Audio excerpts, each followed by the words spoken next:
So what happened? You guys are up 9 with just under 12 left, then they go 31-14 run. What was the number one problem that allowed that run to happen? Was it on the offensive end or was it on the defensive end? I think we just took a deep breath and kind of let them back into the game a little bit. A couple of times where, like just 50-50 loose balls or, dumping into the basket, silly fouls, stuff like that. I felt like, on both ends, we could have executed a little bit better to close out the game. And that's what, it's been like the key theme so far is just, no more up, don't relax.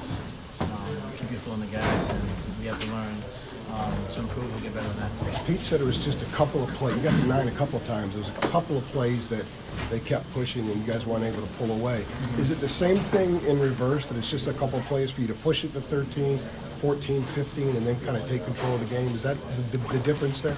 No, yeah, I agree with what Pete said. The couple plays that, it's like the little things that matter and that could lead into a big lead for us. So I feel like once we key in on that and understand that, we'll be more than fine. Why do you think you guys keep making it hard on yourselves? Like, this seems like it's a veteran team, I think. Mm-hmm. Well, first of all, we know that we're going to get everyone their best shot. Everyone's going to play, their top brand of basketball every time we play them. So we have to be mentally prepared for that. But, we are a veteran team. We have been here before. But, kind of like we always say we're right there, but it's like, well, like why be right there when we have the pieces needed to be the team that we have to be. So, something that we're gonna have to reflect on, go back to the drawing board, and get better and move on for our next game. How tough was Pitt to defend, like in situations where the shot clock was running down and it seemed like they basically broke their offense and it was more one-on-one kind of play? I mean, yeah, Pitt, they basically, we stopped them in, half-court sets, and then they basically just went one-on-one from right there.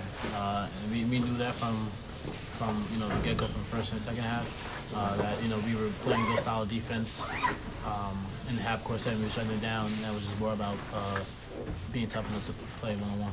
What happened with Armando and the fact that he was getting injured, he was sealing his game most of the game, and then during that stretch when they cut into the lead and then took the lead, he wasn't getting the same kind of looks.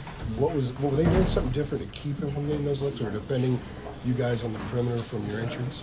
I mean, every time we gave it down low to him, they were doubling, either from the passer or from backside. We did a good job of trying to enforce the will and just give him the ball, because he's a threat down low in the paint. But they did a good job of get him giving up a pass by doubling. I think that's what kind of caused it a little bit. He also